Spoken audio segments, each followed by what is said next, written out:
Bueno, es una satisfacción siempre en RPP recibir al general retirado de la Policía Nacional, Carlos Morán, que se ha desempeñado como ministro del Interior y en momentos delicados se le ha visto tomando decisiones y hablando claro sobre lo que sucedía en el país. Y al mismo tiempo es un abogado que se ha formado en el derecho para complementar su visión y su práctica como oficial de larga data de la Policía Nacional. General Morán, muy buenas noches, gracias por estar con nosotros. Fernando, buenas noches, gracias por invitarme.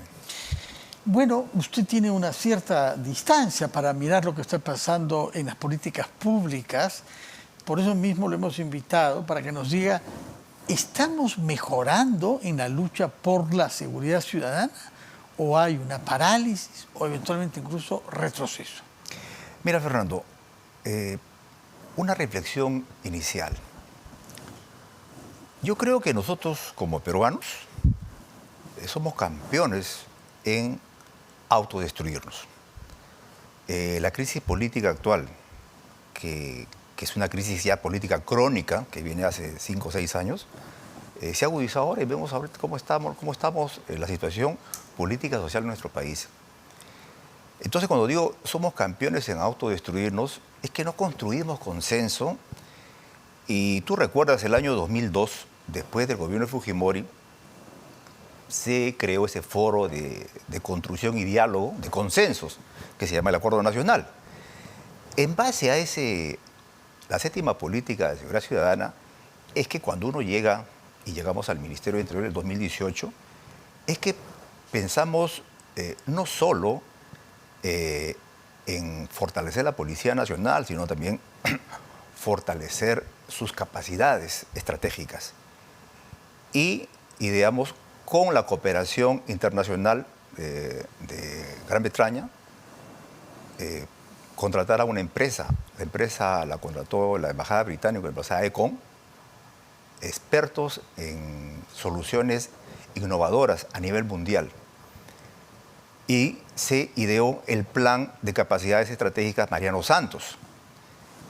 Un plan que sigue vigente, un plan claro, que todo el mundo ha ratificado, pero ese plan permitía pues identificar las brechas en infraestructura de la Policía Nacional, en tecnología, en equipamiento y en personal, que iba a requerir la policía al 2030. Entonces, hemos continuado, ¿no? Desarrollando ese acuerdo nacional, esa política de Estado, y se creó ese plan. Y yo quiero reconocer acá, tendría diferencias políticas probablemente con el señor Eliche, el ministro Eliche, pero él continuó después de 2 años y lo planteó, me parece muy bien. Nosotros en nuestra gestión hemos puesto en ejecución ideas y planteamientos que lo hizo el ministro Basombrío anteriormente. Entonces, en el Perú pasa esto, cuando llega un ministro, cuando llega un gobierno, lo primero que hace es identificar cómo destruyo o cómo deslegitimo la acción de mi antecesor. Ese es el problema que tenemos siempre nosotros. En vez de apoyar, en vez de ver el norte como país, la visión como país que tengamos, lo primero que hacemos es destruir. Yo tengo buen concepto del ministro del Interior actual y del comandante general, los conozco. Vicente Romero y Jorge Angulo. Sí. Yo no soy partícipe o adepto a destruir gestiones ni tampoco destruir imágenes de estas personas. Me parece que tienen que hacer los esfuerzos necesarios para continuar esta hoja de ruta que se trazó y que deben continuarlo. Porque la policía, más allá del equipamiento, más allá de la tecnología, necesita adentrarse y no hacer lo que están haciendo, por ejemplo, ¿no? En el tema de lucha contra las drogas. ¿A alguien se le ocurre? Vamos a ese tema justamente sí, porque nos ha dado una visión general de su confianza en el plan Mariano Santos, que se aprobó cuando usted estaba en funciones y que ha sido respetado más o menos, aunque no sé si aplicado con verdadera convicción después. Pero hay un tema acá que es el punto negro, que es la situación del narcotráfico en el Perú, porque tenemos una región de nuestro país, que es el Braem, que está en buena cuenta dominada en muchos de sus territorios por gangs, por bandas de narcotraficantes que además cuentan con la experiencia paramilitar de remanentes de Sendero Luminoso como el señor Kiefer Palomino y su grupo.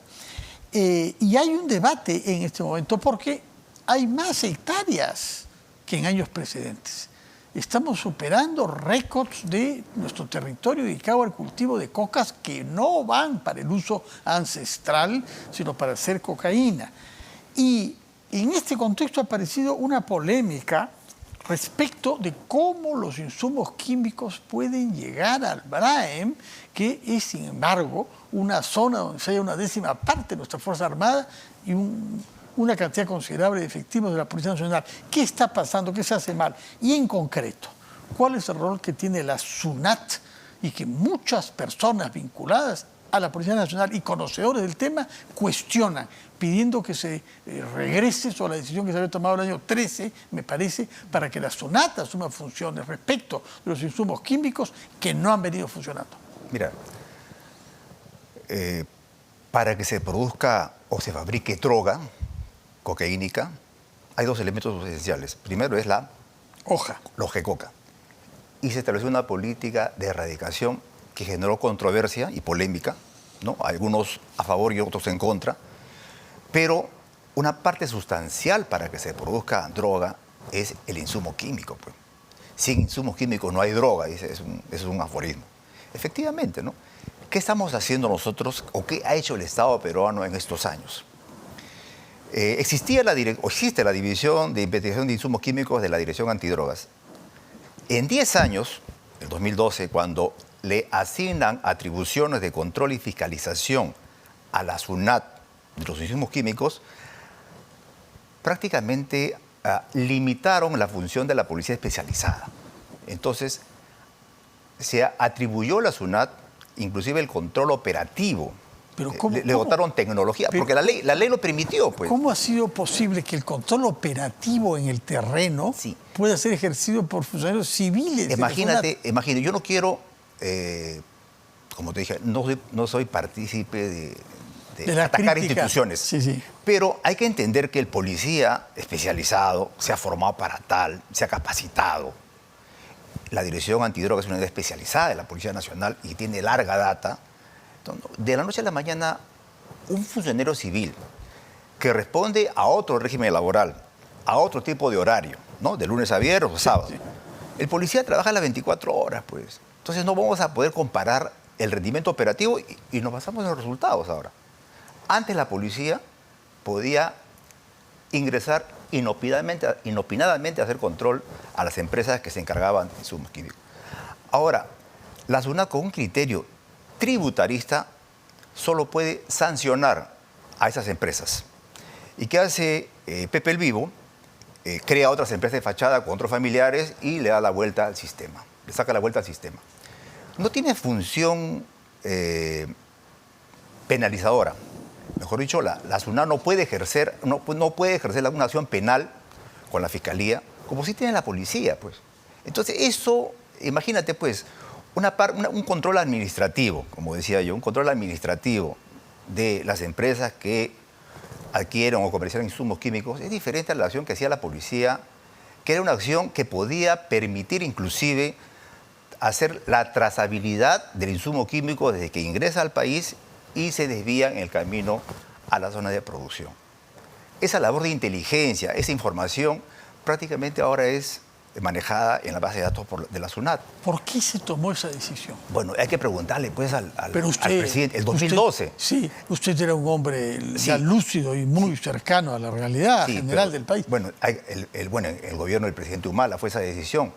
Probablemente pensaron, pues, y yo quiero adelantarme, ¿no? ¿Qué pesó en ese momento? No dijeron, hay malos manejos en la policía. Eso es lo que siempre achacan, ¿no? Cuando hay un problema, malos manejos en la policía, hay cuestiones indebidas que están produciendo y vamos a cambiar el sistema.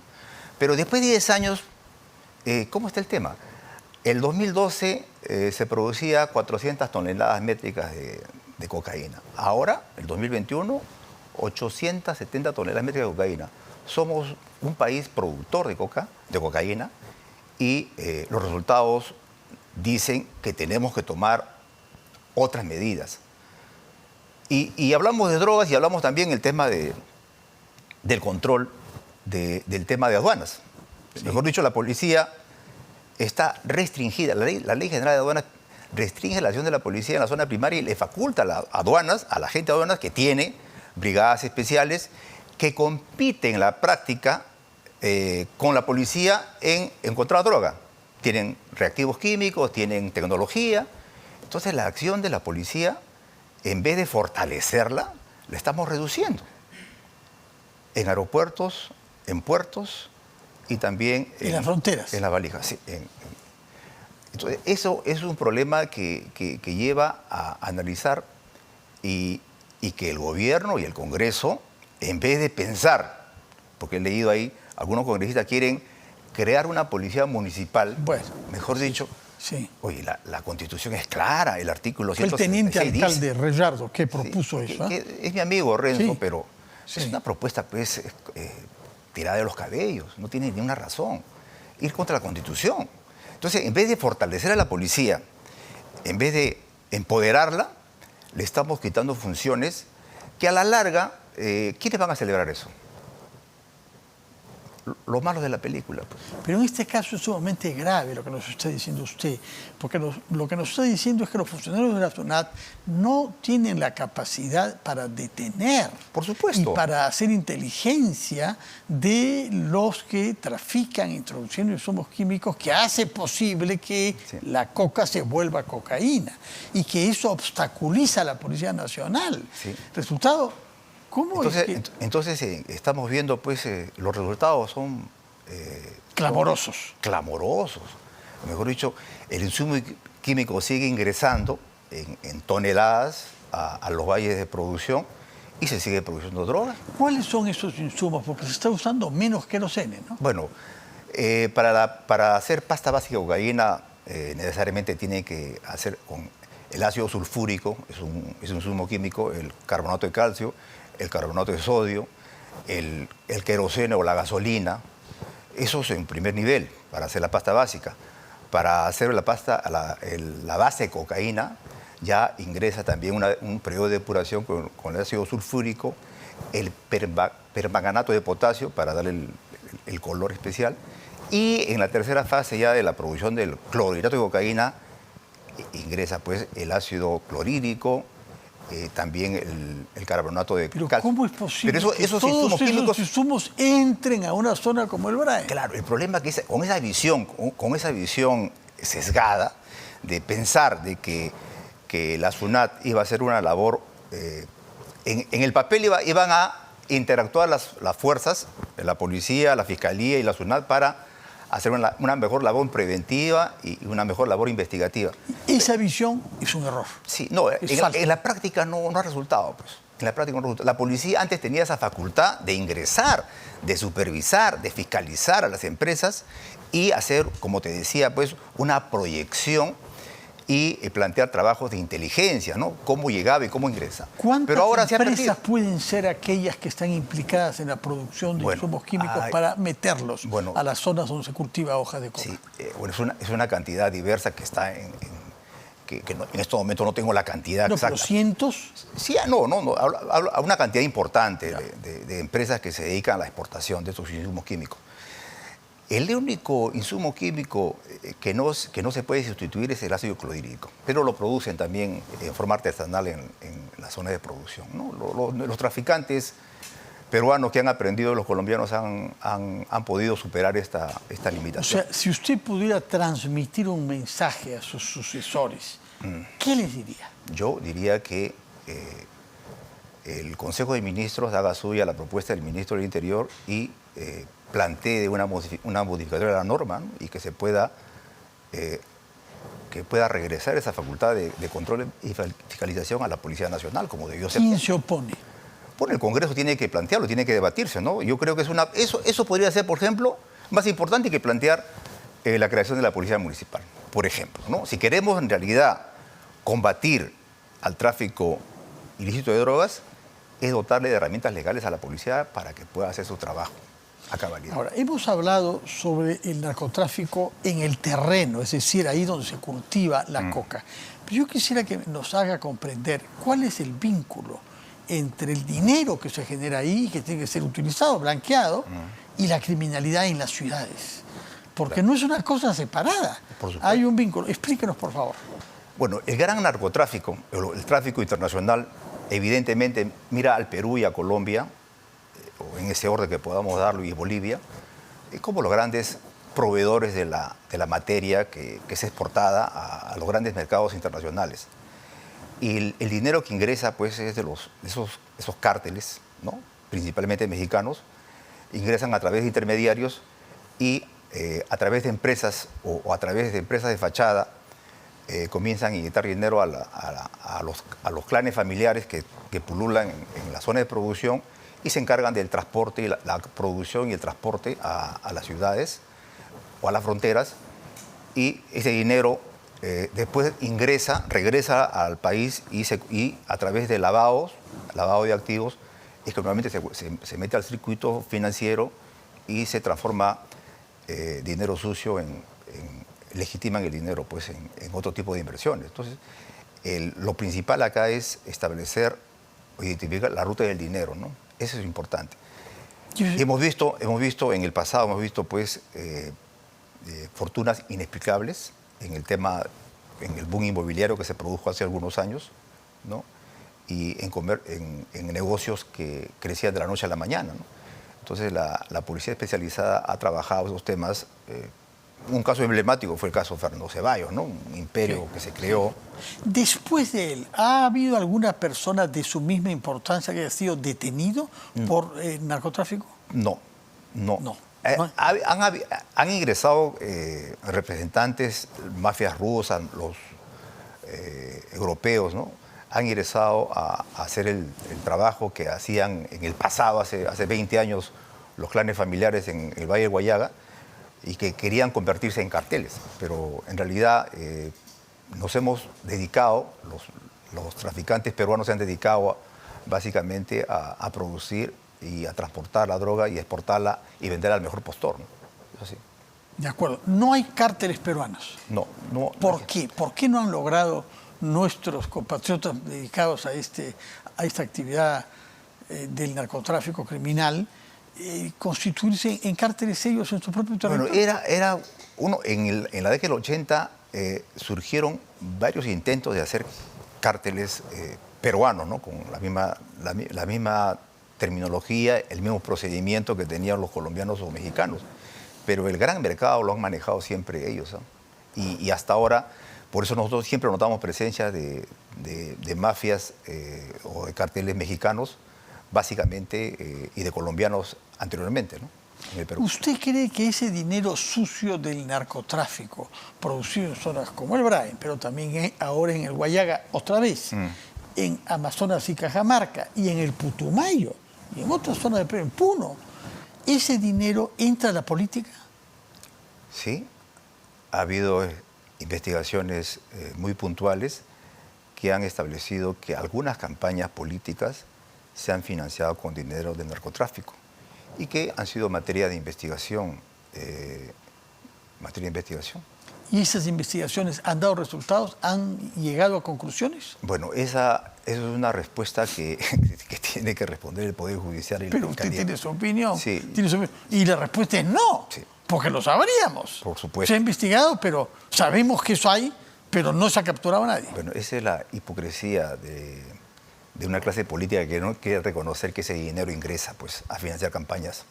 Y que esto, y es llamativo de que ingresen a la política personas que no tienen ninguna capacidad y que con el dinero para financiar una campaña política, sin ideas, sin propuestas, vemos ahora pues cómo llegan algunos al Congreso, ¿no? Y eso no podemos ponernos una venda en los ojos. Es una realidad. El Perú es un país productor de droga y por ende ese dinero se recicla en la economía y llega a la política. Ah, cierto. Y los narcotraficantes tienen interés de contar con políticos que los apoyen que los blinden, que los saquen de malas situaciones, inclusive cuando se les investiga fiscalmente. Exactamente, ¿no? Bueno, el poder y dinero no debería ser, ¿no?, en una sociedad democrática que impulse campañas políticas o compre conciencias o compre justicia. Lo hemos visto en el caso de los cuellos blancos del Callao. Así es. Sin embargo, esa investigación sobre el aspecto del narcotráfico no vemos que esté progresando. Sí. Esa es una respuesta que tienen que dar, pues, las autoridades. Cuando vienen los fiscales tratamos de preguntársela, ¿no? ¿Por qué no hay resultados de investigación? Sí. Pese a que sabemos que en el Callao, sí, por el Callao sale una buena parte de la coca que sale del Perú, ¿no? No sé si casi 50%. ¿Es su cálculo? Bueno, sí es una cantidad importante, pero también a través de los pasos fronterizos o de las fronteras del norte y del sur por vía terrestre. Entonces, el narcotraficante idea 1000 formas de sacar su producto, ¿no? Pero el Callao los puertos son importantes siempre. General Morán, una pregunta final, por favor. ¿Ha tenido contacto en los últimos tiempos con el coronel Harvey Colchado? Recordamos esa escena famosa en el Parlamento donde usted lo hizo salir de una sesión un poquito turbulenta, ¿no? Donde había quienes querían y él también se sacó la camisa para mostrar el chaleco, en fin. Usted intervino casi paternalmente. Bueno, el coronel Colchado es un oficial competente que por su trabajo a veces genera mucha polémica, pero yo confío en su capacidad, en su discrecionalidad, en su honestidad, y está haciendo el trabajo de acuerdo a los cánones profesionales que tiene él. No veo nada extraordinario, nada fuera de lo común. Es un oficial que goza de mi respeto y mi apoyo siempre. Y que contribuyó mucho a que se establezcan digamos, circuitos corruptos en los que está implicado Pedro Castillo. Bueno, y eso generó a veces ataques infundados contra su persona, ¿no? Queremos ser más papistas que el Papa, ¿no? A veces. Entonces, la policía tiene que ser el fil de la balanza, ¿no? Ni apoyar a los extremos, solo hacer su trabajo nada más. Para eso están formados. Cuando pretenden contaminarla o desprestigiarla, que apoya a determinado sector político, es un error, un graso error. ¿Sintió usted pena por sus colegas cuando supo que habían altos jefes de la Policía Nacional implicados en relaciones con algunos personajes dudosos? Sobre todo estamos pensando en el llamado español, ¿no? Ese es el problema, pues, cuando piensan que la policía, como una institución fundamental en mantener la paz y la tranquilidad, es patrimonio de un partido político o de un presidente, ¿no? Ese es el problema, ¿no? Y si no tienen una buena formación y no tienen valores profesionales, caemos en estos espectáculos lamentables, ¿no? Que todos lamentamos en realidad, porque son generales, ¿no? General Carlos Morán, muchas gracias por su presencia. Ojalá que se repita su visita, porque siempre aprendemos mucho. Usted habla claro y habla sobre la base de una experiencia de casi 40 años dentro de la institución policial, ¿no? Sí, 34 años. 34 años. Muchas gracias por haber estado acá. Que tenga